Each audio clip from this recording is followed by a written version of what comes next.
தமிழகத்தில் அரசு மற்றும் தனியார் பள்ளிகளில் பாலியல் குற்ற சம்பவங்கள் நடந்து கொண்டு வருகின்றன. இதனை தமிழக அரசு சரிவர கண்டு கொள்வதில்லை. குறிப்பாக கடந்த சில நாட்களுக்கு முன்னாடி தமிழக கல்வித்துறை அன்பில் மகேஷ் பொய்யாமொழி மகேஷ் அவர்கள் ஒரு பேட்டி அளித்துள்ளார். அவர்கள் மீது தகுந்த தண்டனை வழங்குமாறு அறிவித்துள்ளார். ஆனால் அந்த தண்டனை என்னன்னு பார்த்தீங்கன்னா பொதுமக்களிடையே குறிப்பாக வரவேற்கப்படவில்லை. கேலியும் கிண்டலுமாக உள்ளது. அவர்களுடைய சான்றிதழ்கள் பிடுங்கி வைக்கப்படும் சொல்லியிருக்காரு. அதை யாரும் ஏற்றுக்க மாட்டாங்க.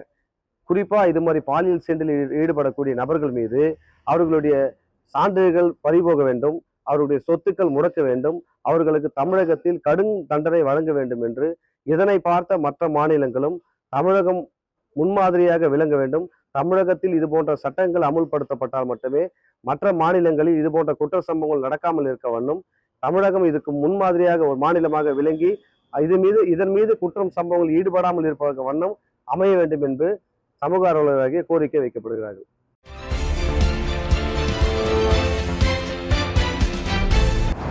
பாலியல் குற்றங்கள் தொடர்பாக, பாலியல் வன்கொடுமைகள் தொடர்பாக தமிழக அரசு தீவிரமான ஒரு கண்காணிப்பை ஏற்படுத்த வேண்டும்.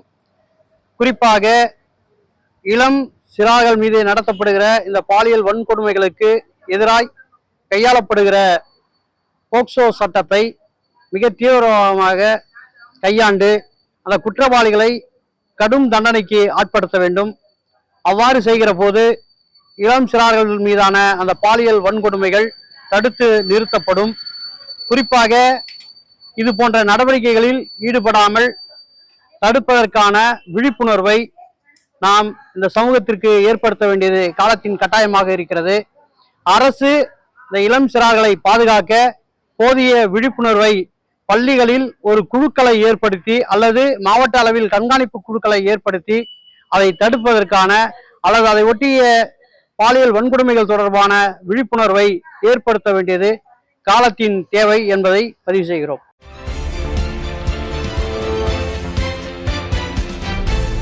தமிழகத்தில் பள்ளிகளில் மாணவர்களுக்கு மாணவியர்களுக்கு பாதுகாப்பற்ற சூழ்நிலை, பாலியல் சீண்டல் அதிகரித்து வருகிறது.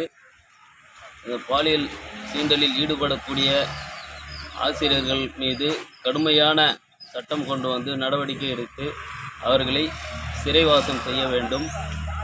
மேலும் இந்த அரசு பள்ளிகளில் அவர்கள் இரண்டாவது பணி அமர்த்தக்கூடாது. இதை அரசு உறுதியாக சட்டம் கொண்டு வந்து நிறைவேற்ற வேண்டும். மாணவியர்களுக்கு உரிய பாதுகாப்பு வழங்கிட வேண்டும். இதுதான் பொதுமக்கள் கோரிக்கையாக உள்ளது.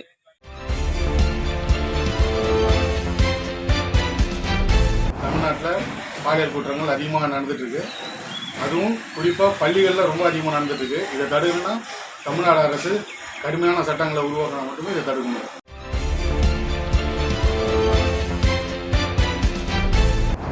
தமிழ்நாட்டில் பார்த்தீங்கன்னா அரசு பள்ளிகளில் இப்போ மற்றும் தனியார் பள்ளிகளில் வந்து பாலியல் தொல்லை பெண்களுக்கு எதிரான அதிகரித்து கொண்டே இருக்குது. இதை தடுக்கணும்னா ஆசிரியர்களை இடைநீக்கம் செய்யாமல் நிரந்தரமாக நீக்கம் செய்யணும். தமிழ்நாட்டுக்கு இதை ஒரு கோரிக்கையாக நாங்கள் வைக்கிறோம்.